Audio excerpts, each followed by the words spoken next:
Za audienco pri papežu Frančišku se je 17. marca sklenil tečaj o Foro Interno, ki ga za duhovnike vsako leto pripravlja apostolska penitenciarija. Približno 700 udeležencev tečaja se je zbralo v Vatikanski dvorani Pavla VI.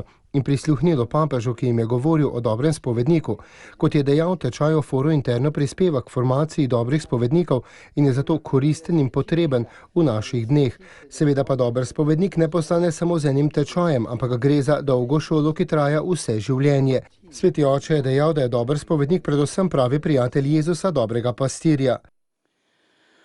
Un ministero della riconciliazione fasciato di preghiera sarà riflesso credibile della misericordia di Dio ed eviterà quelle asperezze in comprensione. Služabnik sprave, ovid z molitvijo, bo verodostojen odsev Božjega usmiljenja in se bo izogibal tistim grobostim in nerazumevanjem, ki včasih lahko nastanejo tudi pri sakramentalnem srečanju. Spovednik, ki moli, dobro ve, da je on sam kot prvi grešnik in kot prvi, ki mu je odpuščeno. Ni mogoče odpustiti pri sakramentu brez zavedanja, da mu je bilo prvemu odpuščeno.